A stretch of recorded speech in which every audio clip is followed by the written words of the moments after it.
হ্যাঁ, আজকের আলাপ গণ অধিকার পরিষদ। গণ অধিকার পরিষদ নিয়ে আমি আর ভিডিও দিতাম না। আমি ভাবছিলাম যে তাদের ভুলগুলাকে সংশোধন করে সামনে আগায় যাওয়ার রাস্তায় নামবে, সেটাই তো চাওয়া, তা অন্য কোনো কারণে তো আর আমি ভিডিও করি না। কিন্তু না, বাংলাদেশে সবসময় মাঠ চলে যায় বলের বাইরে। আমরা স্বীকারই করবার চাই না যে আমাদের ভুল হয়। আরে ভাই, আমরা মানুষ, তো মানুষের ভুল হয়, রোবটের ভুল হয় না। কম্পিউটার নির্ভুল, সে হ্যাং হইতে পারে কিন্তু ভুল কখনো করবে না। কিন্তু তার চাইতে বড় ব্যাপার, আমার কাছে যখন কেউ নিজে চালাক দেখায় অন্যদের বোকা মনে করেন, এটা আমার খুব খারাপ লাগে। আমার ক্ষুদ্র ভ্রাতার ভগিনীদের জন্য এটা একটা উপদেশ, কখনো মানুষকে বোকা ভাববেন না, নির্বোধ ভাববেন না, মানুষের সাথে মিছা কথা বলবেন না। হ্যাঁ, অন্তরটা খুইলা বলবেন। যদি পলিটিক্স করতে চান, মানুষের জন্য কাজ করতে চান, নিজের জন্য করেন, এটা অসুবিধা নেই। কিন্তু মানুষের জন্য রাজনীতি করতে হলে আপনার পরিষ্কারভাবে সত্য কথা বলতে হবে সবসময়।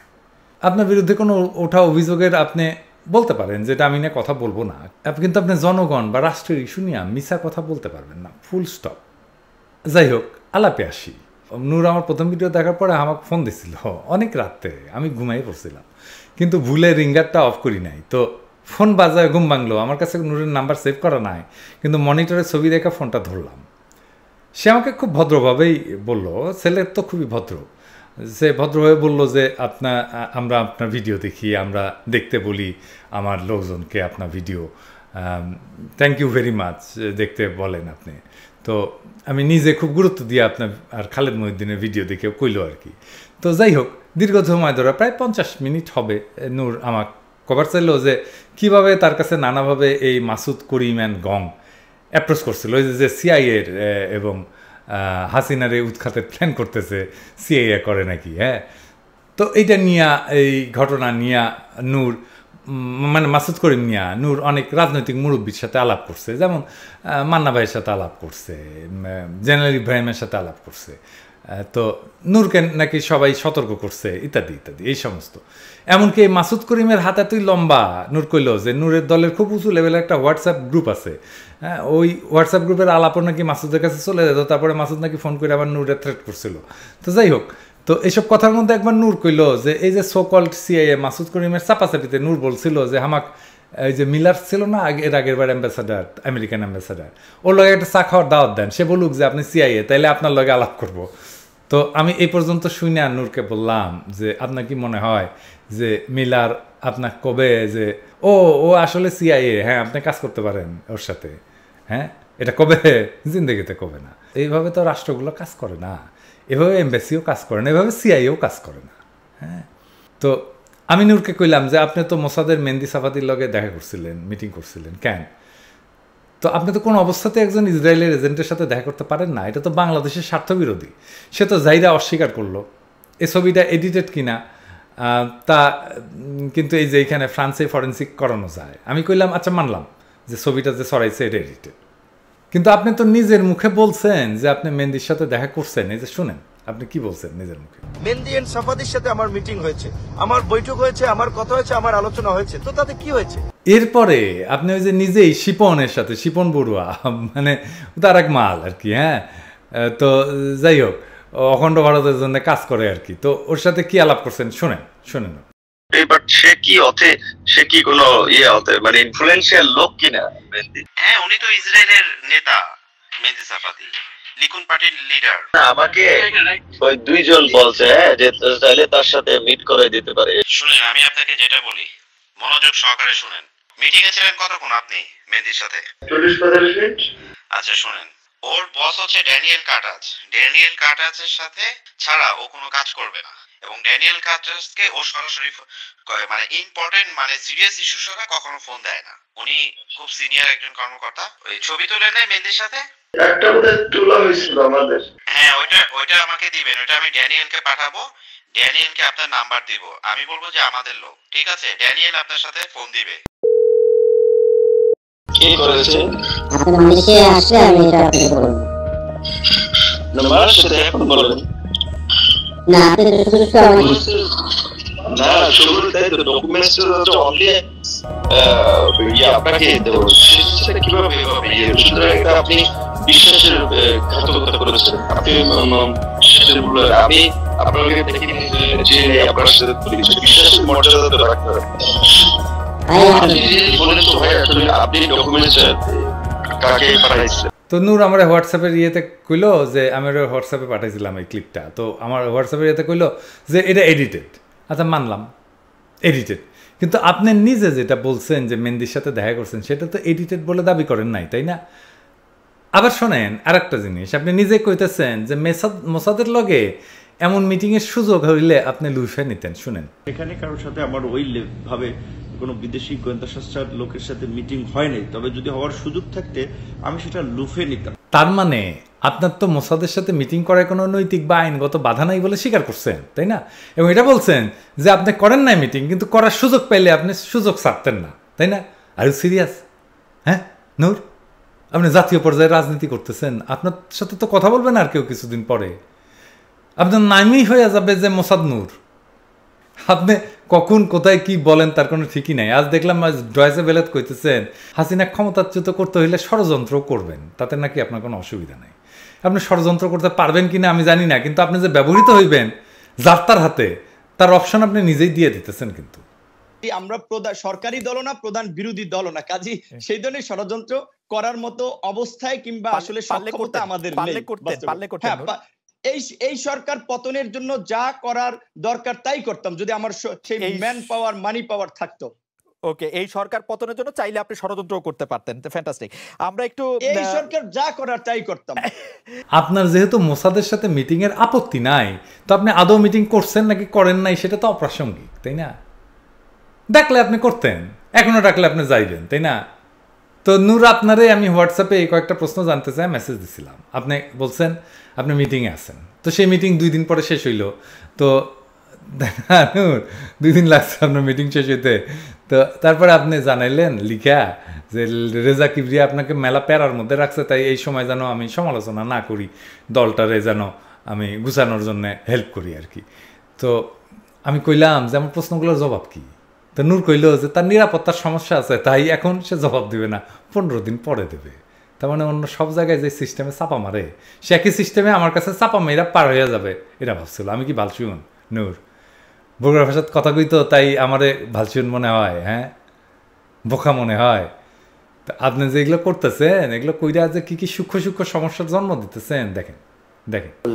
Games in Qatar, that was the first time came to our attention, and our intelligence sources were interested about this thing, and they were able to get some photos. He was meeting with Safadi about this issue, and there was other meeting took place, I think, in Dubai, in Qatar, in India. If he deny it, it's good enough for me. As a Palestinian, it's good enough. But is that good enough for the government of Bangladesh, for the security forces of Bangladesh? আপনারা এটা দেখছেন না যে ফিলিস্তিনি রাষ্ট্রদূত কইছে যে নূর 3টা মিটিং করেছে ওই যে মোসাদের সাথে। তো ফিলিস্তিনি ভাইয়া, আমি আপনারে কই আর কি, আপনি বিবৃতি যেটা দিচ্ছেন এটা কন্টেন্ট সঠিক না বেঠিক আমি জানি না, হ্যাঁ, এটা নূর কইতে পারবে। কিন্তু সঠিকও যদি হয় তাহলে এই কথা বলার কূটনৈতিক অধিকার কিন্তু আপনার নাই।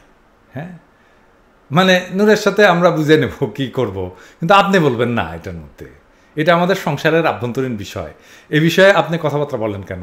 এ বালের কূটনীতি শিখছেন ভাইজান? হ্যাঁ, এটা কিন্তু হইতে দেব না আমরা। হ্যাঁ, আপনি বলছেন যে ইসরায়েলি পয়সা খাইছে বললেন নূরের দ্বারা নেতৃত্ব দেওয়া সম্ভব না। হ্যাঁ, আপনার নিজের দেশ, আপনার নিজের সরকার প্যালেস্টাইন অথরিটি ইসরায়েলের কাছে টাকা নেয় নাই। এই যে দেখেন দেখেন, তো আপনার তো তাইলে আপনার তো রাষ্ট্রেরই তাইলে অথরিটি থাকে না। তো আপনার কি ধারণা যে আপনাদের এই সমর্থন করা, এই যে আপনাদের রাজনৈতিক সংগ্রামে সমর্থন করা আমাদের কেবল নৈতিক না, ধর্মীয় দায়িত্ব? হ্যাঁ, তো এই যে রোহিঙ্গা যে গণহত্যা হইল, তো আপনার দেশ কি বিবৃতি দিছিল? কয়টা বিবৃতি দিছিলেন? হ্যাঁ, কেন রোহিঙ্গারা কালা মুসলমান তাই? হ্যাঁ, সৌদি আরব যে ইসরায়েলের সাথে সম্পর্ক করার প্রচেষ্টা করতেছে সেটার ব্যাপারে কিছু বলছেন? কখনো বলেন নাই। তো আওয়াজ নিচে ভাইজান, বাংলাদেশের আভ্যন্তরীণ বিষয়ে কথা বলবেন না। এটা শুধু ইন্ডিয়ান অ্যাম্বাসাডারের জন্য নিষিদ্ধ না, ফিলিস্তিনের অ্যাম্বাসাডারের জন্যও নিষিদ্ধ। তো এই যে নূর দেখেন, এই যে ফিলিস্তিনের রাষ্ট্রদূতের এসব বলার মৌকা তো আপনি করে দিচ্ছেন, তাই না?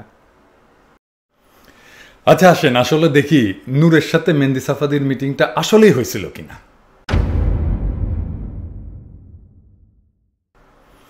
এই যে ছবিটা ভাইরাল হয়েছিল সেটা নিয়ে কদরুদ্দিন শিশির একটা স্ট্যাটাস দিছিল।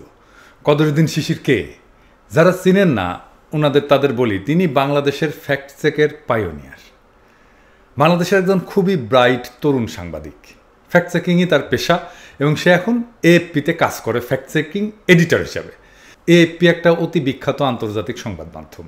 সে বলছে যে ছবিটা সত্য, ফেক না, সেটা সে তার নিজস্ব সূত্রের মাধ্যমে নিশ্চিত হয়েছে। শুধু আমি কেন, দুনিয়ার যে কোনো মানুষের কাছে শিশিরের একটা এহেন স্ট্যাটাসের মূল্য নূর আপনার কথার চাইতে দামি।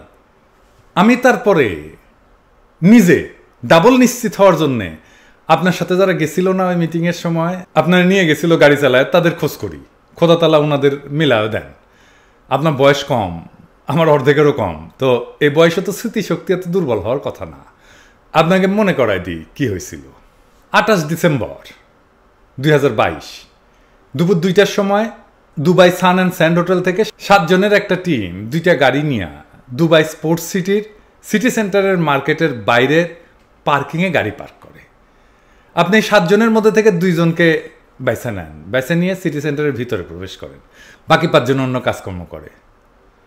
তো যাদেরকে নিয়ে গেছিলেন তারা আপনাকে জিজ্ঞেস করে যখন যে এখানে কিসে প্রোগ্রাম, আপনি উত্তর দিছিলেন ব্যক্তিগত প্রোগ্রাম। এটার কথা কিন্তু আপনি কাউরে বলেন নাই, আপনার কমরেডদেরকে, আপনার সহকর্মীদেরকে, সহযোদ্ধাদেরকে কাউকে বলেন নাই। আমি আর বিস্তারিত গেলাম না, আমার কাছে স্টেটমেন্ট আছে। দেশে মানুষের কথা বাদ দেন নূর, আপনি বাদই দেন, আপনি তো তাদের রামছাগল বলে মনে করেন, যা খুশি তাই বলে দিবেন। হ্যাঁ, এই যে 7 জন আপনার সাথে গেছিল, তাই না, এরা তো জানে আপনি মিথ্যা কথা বলতেছেন, তাই না? লিডারশিপ মানে বুঝেন নূর? নেতৃত্ব কাকে বলে ডিফাইন করতে পারবেন? লিডারশিপ কি আমি বলে দিই, আমার ক্ষুদ্র ভ্রাতার ভগ্নীরা আছে, ওদেরও কাজে লাগবে। লিডার হচ্ছে সেই যার উইলিং ফলোয়ার আছে, মানে স্বেচ্ছায় মানুষ যাকে অনুসরণ করে, সেই নেতা। আপনি লিডারশিপের এই স্ট্যান্ডার্ড আপনার অনুসারীদের সামনে উপস্থাপন করতেছেন, কাঁচা মিছা কথা বলবেন। সি নূর সি, লিডারের very high level of integrity থাকতে হয়। আপনি মৃত্যুর মুখে দাঁড়ায় আপনার নীতির সাথে আপোষ করবেন না, আপনাকে কেন মানুষ অনুসরণ করবে? এটা ধরা পড়ছেন, ভুল হইতেই পারে, আমরা তো বলি ভুল হইতে পারে, আপনারও ভুল হইতে পারে, হবে আপনার আরও অনেক ভুল হবে, কিন্তু আপনি ধরা পড়ার পরে ভুল স্বীকার করার বদলে আপনি ক্রমাগত মিথ্যা কথা বলে যাইতেছেন। এটা খুবই হতাশাজনক। রাজনীতি শব্দটার মধ্যে নীতি বিষয়টা আছে, নীতি বাদ গেলে ওইটার রাজনীতি থাকে না। আপনার একটা প্রিন্সিপাল পজিশন এটা থাকতে হবে, নীতির পজিশন থাকতে হবে। মানুষ যে তার সব সম্ভাবনাকে এইভাবে ধ্বংস করে ফেলে, এটা আপনাকে না দেখলে বোঝা যেত না। কত মানুষ আপনাকে পছন্দ করত, ভালোবাসত, সমর্থন করত, কত মানুষ, আপনি সেটাকে পায়ে ঠেলে দিলেন এইভাবে। হাসিনাকে উৎখাত করে আপনি কি বদলাবেন? হাসিনার মতো একজন প্যাথোলজিক্যাল লায়ারের বদলে আপনার মতো একজন পেটি লায়ার, পেটি মিথ্যাবাদীকে মাথায় তুলবে জনগণ? আমার ক্ষুদ্র ভ্রাতার ভগ্নীদের বলি, আমরা আমাদের ব্যর্থতা নিয়ে খুব পেরেশানিতে থাকি, তাই না? মোটিভেশনাল লিডার বলে যে ব্যর্থ হইলে কিভাবে আমাদের ভেঙ্গে পড়া চলবে না, তাই না? হ্যাঁ, কিন্তু একটা জিনিস বলি, ব্যর্থতা সবার জীবনে থাকে, সবার। এই দুনিয়ায় যত জিন্দা মানুষ আছে, জেতা মানুষ আছে, এই দুনিয়ায় যারা কাল কাটাইছে, তাদের সবার জীবনে ব্যর্থতা আছে, ছিল। এই ব্যর্থতা আমরা সামলাবার লাগা আমরা কন্ডিশন, মানে আমাদের একটা স্কিল আছে, কিন্তু সাকসেস ম্যানেজ করাটা গুরুত্বপূর্ণ। কারণ ব্যর্থতা যত আসে, সাকসেস সেই পরিমাণে আসে না, সাকসেস অল্প আসে। দুনিয়াতে খুব সাকসেসফুল মানুষের সংখ্যা কম। নূর আপনার কম বয়সে একটা বিশাল বড় সাফল্য পেয়েছিলেন। এরকম সাফল্য আসতে মানুষের অনেক একটা পুরো জীবন চলে যায়। আপনাকে কত কম বয়সে দেশ জোড়া পরিচিতি দিছিল, আপনি এই সাফল্যটা ম্যানেজ করতে পারলেন না। আফসোস।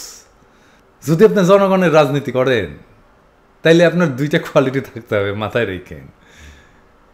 আপনি আপনার শত্রুর সাথে হবেন ভয়ানক, কিন্তু জনতার কাছে হবেন মাটির মানুষ, অবনত। ইংরেজিতে বলে হিউমিলিটি। জনতা তার নেতাকে শত্রুর সাথে মাথা উঁচু করে লড়াইলত দেখতে চায়, কারণ জনতা এটা দেখতে চায় তার নেতা দুর্বল না, ভীরু না, তার নেতা শক্তিমান, তার বাহুতে শক্তি আছে। এমনকি আপনাকে ফিজিক্যালি ফিট হইতে হবে, আপনার শরীর দেখে যেন আপনার বাহুতে যে শক্তি আছে আপনার অনুসারীরা যেন দেখতে পায়, আপনার অনুসারীরা যেন দেখতে পায় আমার নেতা শক্তিমান কিন্তু মাটির মানুষ আমাদের সামনে, ডাউন টু আর্থ ইংরেজিতে কয়। 2টা কিন্তু খুবই কন্ট্রাস্ট কোয়ালিটি, সেজন্য লিডার বা নেতা খুঁজে পাওয়া দুর্লভ। মানুষকে এই কন্ট্রাস্টটা আকর্ষিত করে। আপনি দেখেন খোদা তাআলা তিনি শুধু সর্বশক্তিমানই নন, তিনি অসীম দয়ালু, রহমানুর রহিম। খোদা তাআলার যে সমস্ত গুণবাচক নাম আছে তার মধ্যে কয়বার আসিছে দয়াময়তা, করুণাময়তা নিয়া। তো ধরেন বাপে হাউস করে নাম রাখিল যে আব্দুল আহাদ, মানে পরম করুণাময়ের বান্দা, অথবা আব্দুল ওয়াহেদ মানে অসীম দয়ালুর বান্দা। আর এই আব্দুল ওয়াহেদ বা আব্দুল আহাদের মধ্যে দয়ার গোষ্ঠী নাই, ক্যাঙ্কা হবি তাহলে বোঝা গেছে লিডারের ক্যাঙ্কা হওয়া লাগবি।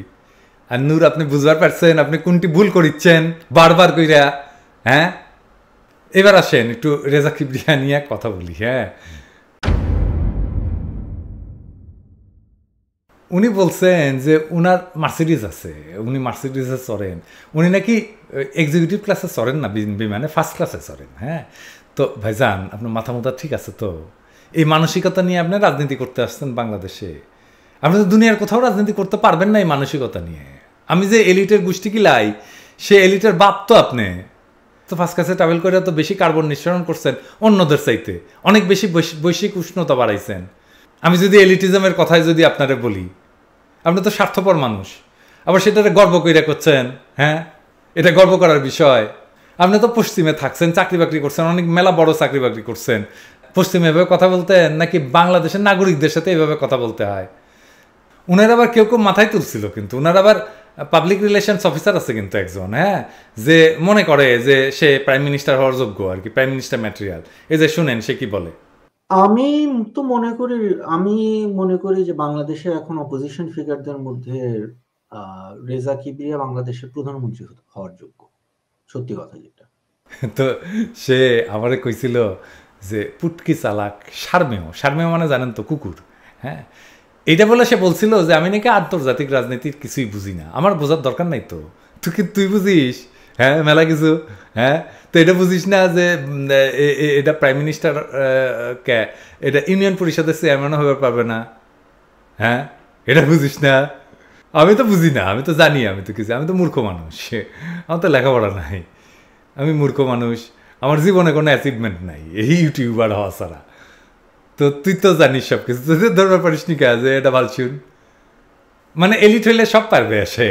হ্যাঁ, অক্সফোর্ডে পড়িছে তো প্রাইম মিনিস্টার তো হবারই পারবে, এলিট ছাড়া কেউ প্রাইম মিনিস্টার হবার পারে নাকি? হ্যাঁ, আজ আবার নূরের প্রসঙ্গে আসি। হ্যাঁ, আমি এটা নূরেই বলতেছি, কারণ আমি কি বলতেছি সেটা আপনি জানেন। আপনারা যখন কোটা সংস্কার আন্দোলন করলেন, তারপরে আপনারা কেন বিদেশিদের কাছে, আমি আরও স্পেসিফিক করে বলি, হিউম্যান রাইটস অর্গানাইজেশনের থেকে টাকা নিলেন কেন? অস্বীকার করবেন কিনা জানি না, অস্বীকার করলে বিপদে পড়বেন, কারণ আমি অন্য কারোর কাছ থেকে শুনিনি, আমি এটা নিজে দেখছি। এটা আমি বাই চান্স দেখে ফেলাইছি। হ্যাঁ, যাগারও টাকা নিয়েছেন তাদের সাথে আমিও কাম করছি। হ্যাঁ, আমরাও তো ছাত্র রাজনীতি করছি রে ভাই, মাইরও খাইছি, জেলও গেছি, কখনো তো বিদেশিদের কাছ থেকে টাকা নিতে হয় নাই। তো আপনারা যে এইরকম আর কার কাছ থেকে টাকা নিতে পারেন সেটা তো খুবই সম্ভব। আপনি বাংলাদেশের রাজনীতি করলে বিদেশিদের টাকা নিতে পারবেন না, সোজা হিসাব। বিদেশিদের টাকায় দেশের রাজনীতি হয় না। আপনি রাইট পলিটিক্স পার্সু করলে আপনার রাজনৈতিক কর্মসূচির জন্য কখনোই টাকার অভাব হবে না, এটা মাথায় রাখবেন। আপনার তো রাজনীতি দাঁড়ায় নাই ভাই, আপনি টাকার পিছনে দৌড়াচ্ছেন। আপনি এখনই হাসিনারে উৎখাত করে দেবেন, এই আকাঙ্ক্ষা কেমনে করেন? রাজনীতি দাঁড় করান। রাজনীতি কি যে জিনিসটা বুঝেন নাই আপনারা। ফ্যাসিবাদী শাসন বলে হাসিনারে 2টা গালি দিলে আর 3টা স্লোগান দিলে এটা রাজনীতি হয়ে ওঠে না।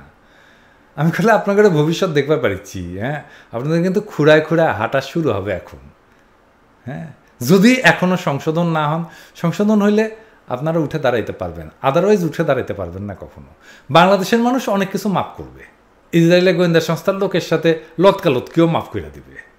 কিন্তু পাবলিকে যদি আবিষ্কার করে কখনো যে আপনি মিছা কথা বলছিলেন পাবলিককে, তাহলে করলে সব শেষ, সব জয় বাংলা হয়ে যাবে। হ্যাঁ, মাথায় রেখেন।